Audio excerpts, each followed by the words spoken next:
પાસે આવીશું। બે અલગ અલગ દ્રશ્યો ટીવી સ્ક્રીન પર આપ જોઈ રહ્યા છો। એક તરફ ગાંધીનગરમાં જ્યાં કેન્દ્રીય ગૃહમંત્રી અમિત શાહ ફોર્મ ભરવા માટે સર્કિટ હાઉસ ખાતે પહોંચ્યા છે, ત્યાંથી કલેક્ટર કચેરી ખાતે જશે।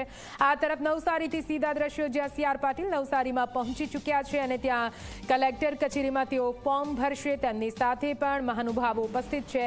આ બંને દ્રશ્યો ગુજરાતના રાજકારણ માટે આજે મહત્વપૂર્ણ બની જાય છે, કેમ કે કેન્દ્રીય ગૃહમંત્રી અમિત શાહ જેમને રાજનીતિના ચાણક્ય કહેવામાં આવે છે, તો આ તરફ નવસારીમાં ફોર્મ ભરી રહેલા સી.આર. પાટીલ જેમને ગુજરાતની રાજનીતિના ચાણક્ય કહેવામાં આવે છે, કેમ કે ગુજરાતમાં વિધાનસભામાં 156 સીટોનો આંકડો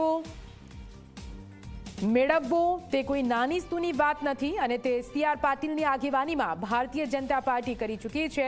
એટલે આ બંને દ્રશ્યો એક રીતે ભારતીય જનતા પાર્ટી તેમજ ગુજરાત માટે ખૂબ જ મહત્વપૂર્ણ થઈ જાય છે। સંવાદદાતા ચેતન પણ આપણી સાથે જોડાયેલા છે, નવસારીમાં તેઓ ઉપસ્થિત છે, સીધા એમની પાસે જઈશું। ચેતન, 12:39 સી.આર. પાટીલ પણ ફોર્મ ભરવાના છે, ત્યાં પણ મોટી સંખ્યામાં સમર્થકોનો જમાવડો।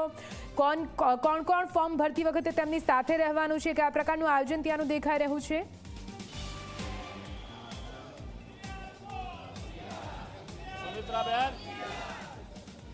જી બિલકુલથી ભાજપા પ્રદેશ અધ્યક્ષ સી.આર. પાટીલ નવસારી લોકસભાની જે બેઠક છે તેમાં પોતાની ઉમેદવારી ફોર્મ ભરવા માટે ટૂંક સમયમાં નીકળશે। તેમની સાથેની જો વાત કરીએ તો કનુભાઈ દેસાઈ, સુરતના જે ધારાસભ્ય છે સંગીતાબેન પાટીલ, આ ઉપરાંત જે મંત્રી છે મુકેશભાઈ પટેલ સહિતના ભાજપના ટોચના જે નેતાઓ છે તે તેમની સાથે હાજર રહેશે। મહત્વની વાત છે કે ફોર્મ ભરતા પહેલા આગલા દિવસે એક રોડ શો કરવામાં આવ્યો હતો, જેમાં શક્તિ પ્રદર્શન કરવામાં આવ્યું હતું। લાખોની સંખ્યામાં જે કાર્યકરો છે તે કાર્યકરો આ રોડ શો હાજર હતા। મહત્વની વાત છે કે જે રીતે આ રોડ શો કલેક્ટર કચેરી પહોંચ્યો ત્યારે ભાજપનું જે શુભ મુહૂર્ત માનવામાં આવતું હોય છે 12:39 તે નીકળી ગયું હતું, જેને કારણે ગત રોજ ફોર્મ ભરવામાં આવ્યું ન હતું। આજે સી.આર. પાટીલ સૌપ્રથમ તો જે નવસારીનું જે મધ્યસ્થ કાર્યાલય આવ્યું છે ત્યાં આપ જોઈ શકો છો તમામ વિવિધ જે હોદ્દેદારો છે તેમની સાથે મુલાકાત કરી રહ્યા છે, વિવિધ જે હોદ્દેદારો છે તેમનું સ્વાગત કરી રહ્યા છે અને ટૂંક સમયમાં જે 12:39 જે મુહૂર્ત છે તે મુહૂર્ત સાચવવા માટે